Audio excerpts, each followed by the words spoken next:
Good evening student, welcome back to our channel Pragati NCERT tutorial में। कैसे हैं आप सब? आई होप आप सब बहुत अच्छे होंगे, मस्त होंगे, स्वस्थ होंगे, अपनी पढ़ाई अच्छे से कर रहे होंगे। ये है हमारा 9th क्लास का सेकंड चैप्टर है, यूरोप में समाजवाद और रूसी क्रांति। ठीक है, उसके दो जो है पार्ट हम कर चुके हैं। आज ये थर्ड पार्ट है, क्योंकि चैप्टर बहुत ही लेंदी हैं तो हम जो है इसको पार्ट वाइज कर रहे हैं। आज आई थिंक हम इस चैप्टर को ख़त्म कर देंगे।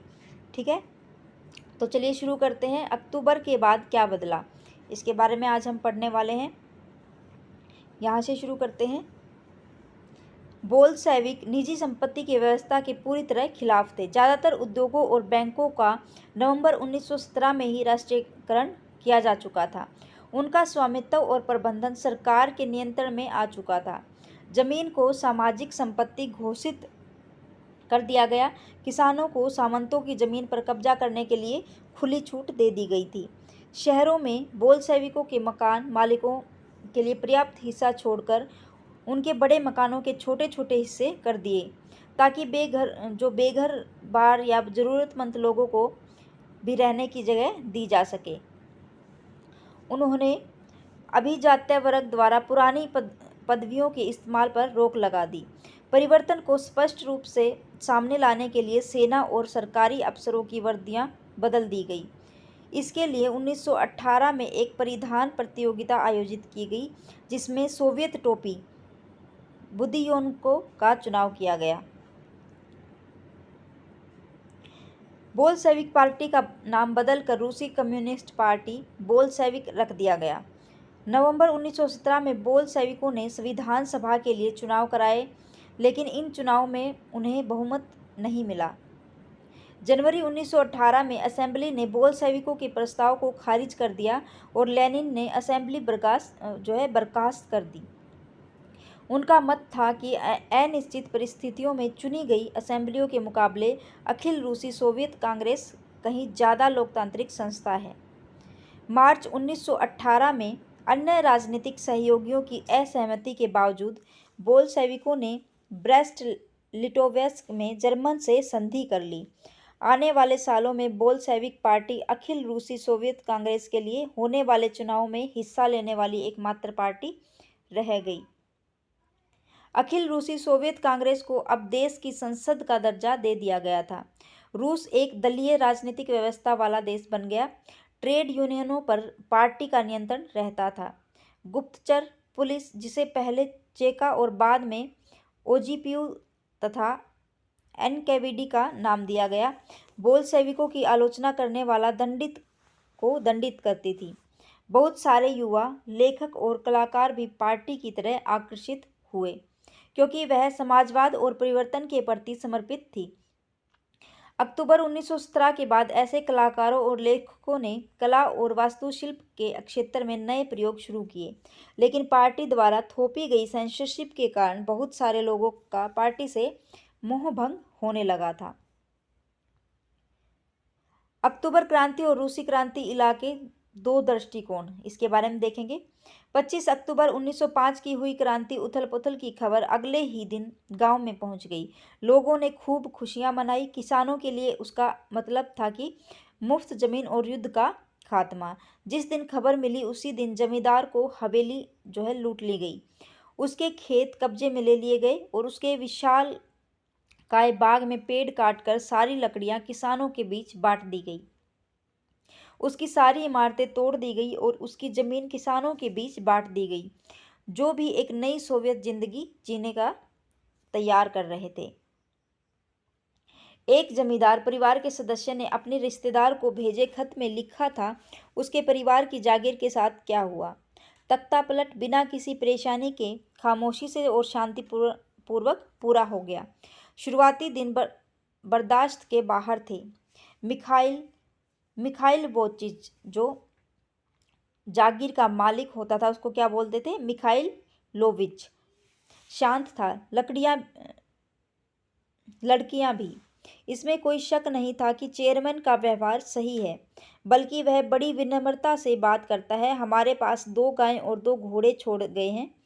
नौकर बार बार उन्हें यही कहते हैं, उनकी हमारी फिक्र न करें, उन्हें जीने दो। उनकी सुरक्षा और संपत्ति का जिम्मा हमारे ऊपर है। हम उनके मानवता भरा व्यवहार ही करेंगे। अफवाह है कि कई गांव में लोग कमेटियों को बाहर निकालकर पूरी जागीर दोबारा मिखाइल रोचियों को सौंपना चाहते हैं। पता नहीं ऐसा क्या होगा या नहीं, या यह हमारे लिए अच्छा भी रहेगा या नहीं, पर हमें इस बात का संतोष है कि हमारे लोगों में चेतना है। ठीक है, ये एक पत्र लिखा गया था। यहाँ से देखते हैं गृह युद्ध। जब बोल्शेविकों ने जमीन के पुनर्वितरण का आदेश दिया तो रूसी सेना टूटने लगी। ज़्यादातर सिपाही किसान थे, वे भूमि पुनर्वितरण के लिए घर लौटना चाहते थे, इसलिए सेना छोड़कर जाने लगे। गैर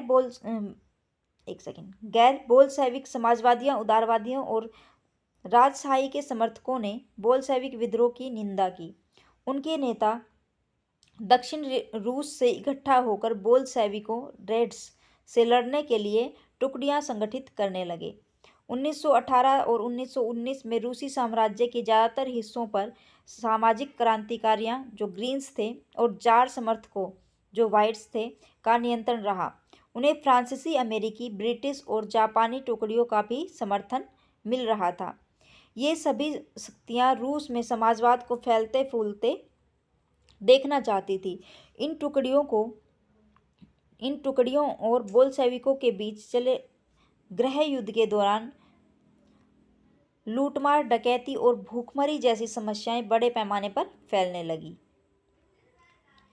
व्हाइट्स में जो निजी संपत्ति के हिमायती थे, उन्होंने जमीन पर कब्जा करने वाले किसानों के खिलाफ काफ़ी सख्त रवैया अपनाया। उनकी इन हरकतों के कारण तो गैर बोल्शेविकों के प्रति जन समर्थन और भी तेजी से घटने लगा।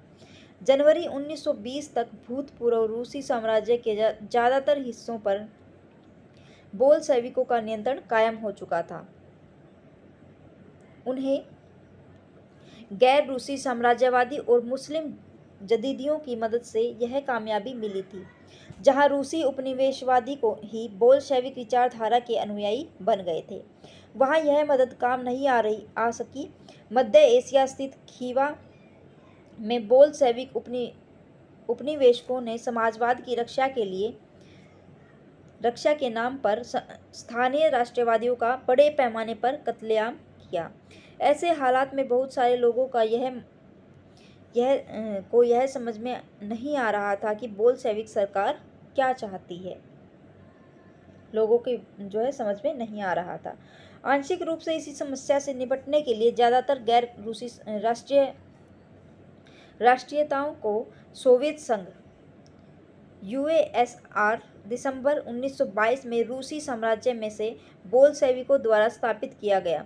राज्य के अंतर्गत राजनीतिक स्वायत्तता दे दी गई, लेकिन क्योंकि बोल्शेविकों ने स्थानीय सरकारों पर कई अलोकप्रिय और सख्त नीतियां जैसे घुमंतुवाद की रोकथाम की कड़ी कोशिशें उनके ऊपर थोप दी गई थी, इसलिए विभिन्न राष्ट्रीयताओं का विश्वास जीतने के लिए प्रयास आंशिक रूप से सही सफल हो पाए थे। यहाँ से देखेंगे अक्टूबर क्रांति के समय मध्य एशिया दो दृष्टिकोण।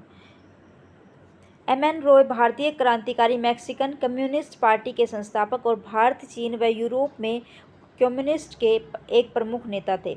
1920 के दशक में जब रूस में गृह युद्ध चल रहा था, उस समय वे मध्य एशिया में थे। उन्होंने लिखा, मुखिया एक भला सा बुजुर्ग था। उसका सहायक एक नौजवान जो रूसी भाषा बोलता था।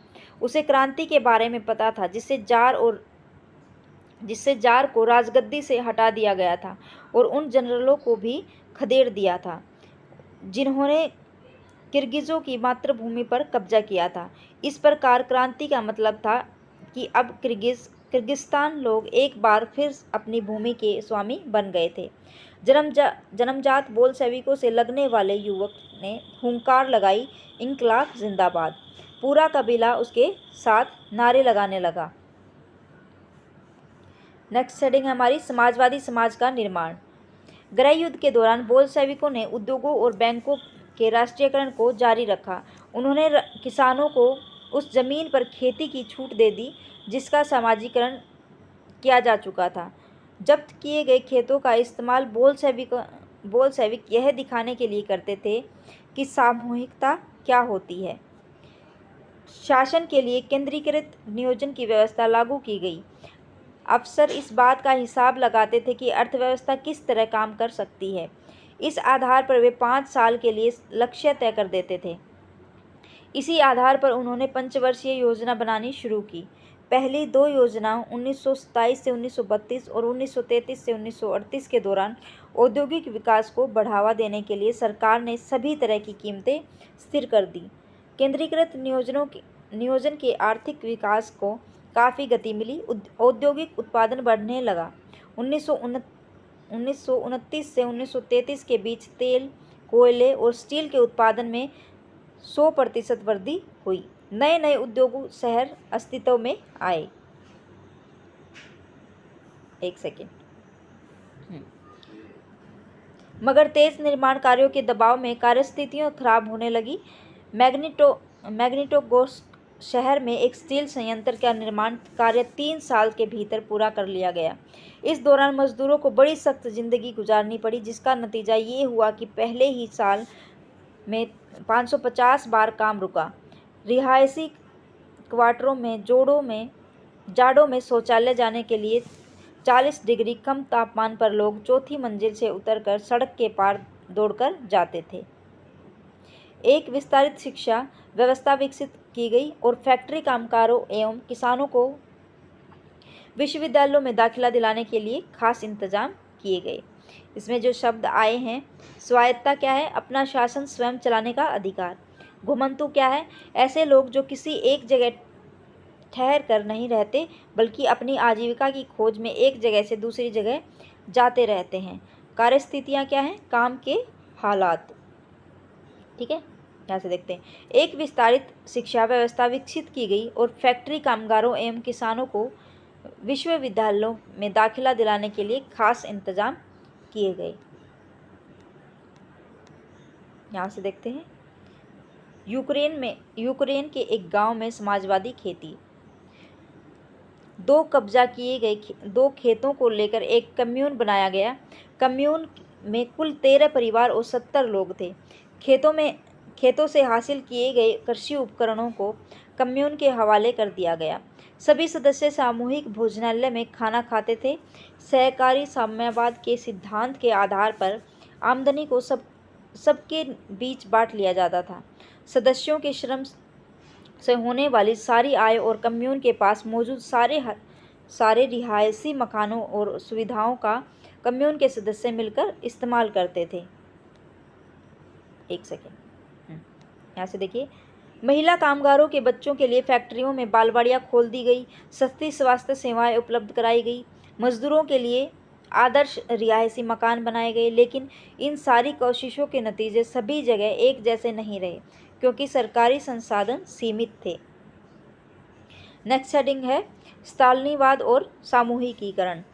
नियोजित अर्थव्यवस्था का शुरुआती दौर खेती के सामूहिकीकरण से पैदा हुई तबाही से जुड़ा हुआ था। 1927 से 1928 के आसपास रूस के शहरों में अनाज का भारी संकट पैदा हो गया था। सरकार ने अनाज की कीमत तय कर दी थी। उससे ज़्यादा कीमत पर कोई अनाज नहीं बेच सकता था, लेकिन किसान उस कीमत पर सरकार को अनाज बेचने के लिए तैयार नहीं थे। सरकार ने जो कीमत तय की थी वो जो है किसानों को सही नहीं लगी। लेनिन के बाद पार्टी की कमान संभाल रहे स्टालिन ने स्थिति से निपटने के लिए कड़े कदम उठाए। उन्हें लगता था कि अमीर किसान और व्यापारी कीमत बढ़ने की उम्मीद में अनाज नहीं बेच रहे हैं।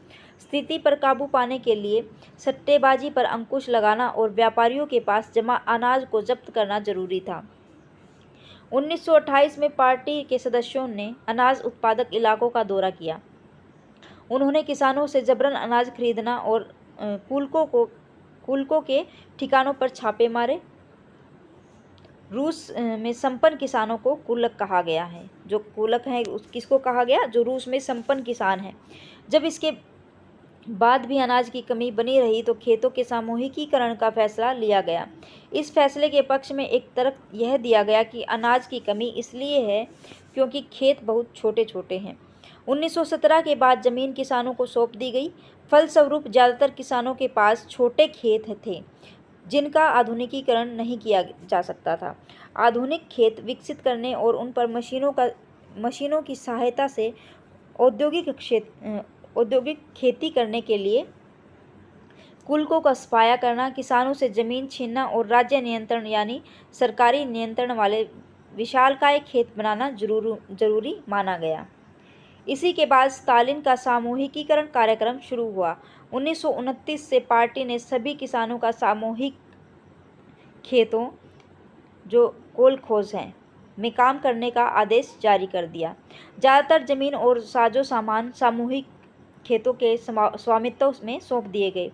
सभी किसान सामूहिक खेतों पर काम करते थे और काल खोज के मुनाफे को काफ़ी किसानों के बीच बांट दिया जाता था। इस फैसले से गुस्साए किसानों ने सरकार का विरोध किया और वे अपने जानवरों को ख़त्म करने लगे।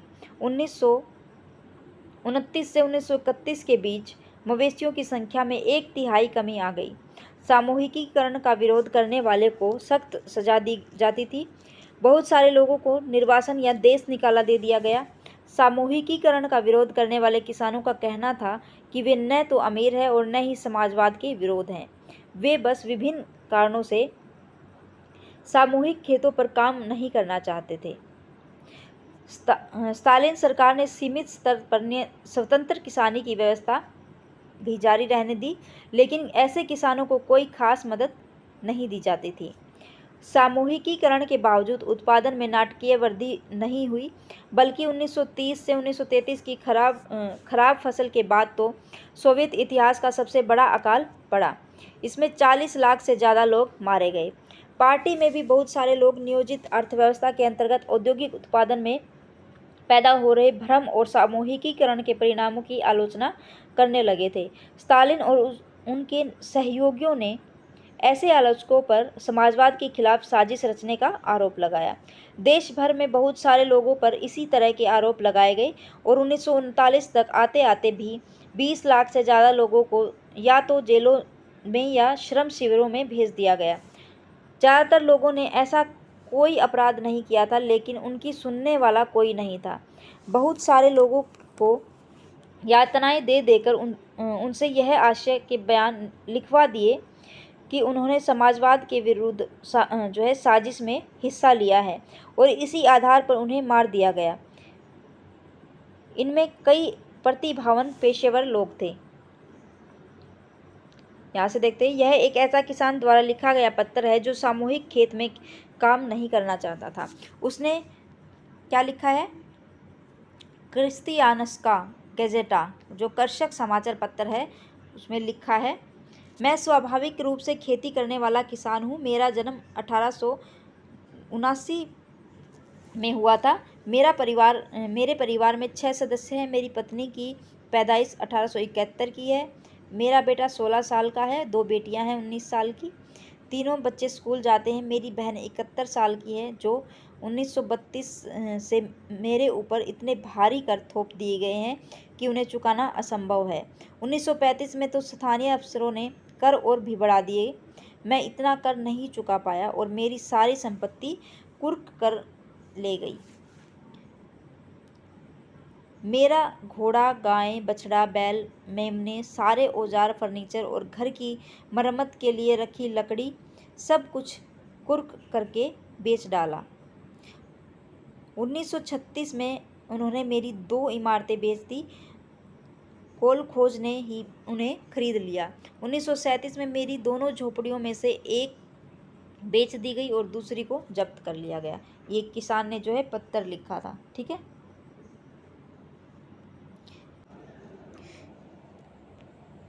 सामूहिकीकरण के विरोध और सरकार की प्रतिक्रिया का सरकारी विवरण। इस साल फरवरी के दूसरे पखवाड़े में यूक्रेन के विभिन्न क्षेत्रों में किसानों ने बड़े पैमाने पर विरोध किए। यह स्थिति सामूहिकीकरण के क्रियान्वयन के दौरान पार्टी के निचले कार्यकर्ताओं द्वारा पार्टी लाइन को ठीक से लागू न किए जाने और गर्मियों में होने वाली कटाई की तैयारियों का परिणाम है। बहुत छोटे से समय में उपरोक्त क्षेत्रों में चल रही गतिविधियां आसपास के इलाकों में फैल गई थी। सबसे आक्रामक विद्रोह सीमावर्ती इलाकों में हुए। विद्रोही किसानों का ज़्यादा जोर इस बात पर है कि सामूहिकीकरण के कारण उनसे छीन लिया गया अनाज, मवेशी और औजार उन्हें लौटा दिए जाएं। 1 फरवरी से 15 मार्च के बीच 25,000 गिरफ्तारियां हो चुकी थी।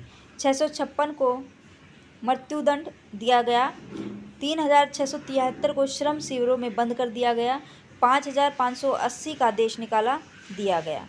यूक्रेन राज्य पुलिस प्रशासन के प्रमुख के एम कार्लसन द्वारा कम्युनिस्ट पार्टी की केंद्रीय समिति को भेज दी गई रिपोर्ट 19 मार्च 1930 को। ठीक है, चलिए यहाँ से है नेक्स्ट हेडिंग है रूसी क्रांति और सोवियत संघ का वैश्विक प्रभाव। बोल्शेविकों ने जिस तरह सत्ता पर कब्जा किया था, जिस तरह उन्होंने शासन चलाया, उसके बारे में यूरोप की समाजवादी पार्टियां बहुत सहमत नहीं थी। लेकिन मेहनतकशों के राज्य की स्थापना की संभावना ने दुनिया भर के लोगों में एक नई उम्मीद जगा दी थी। बहुत सारे देशों में कम्युनिस्ट पार्टियों का गठन किया गया, जैसे इंग्लैंड में communist party of great Britain की स्थापना की गई। बोल्शेविकों ने उपनिवेशों की जनता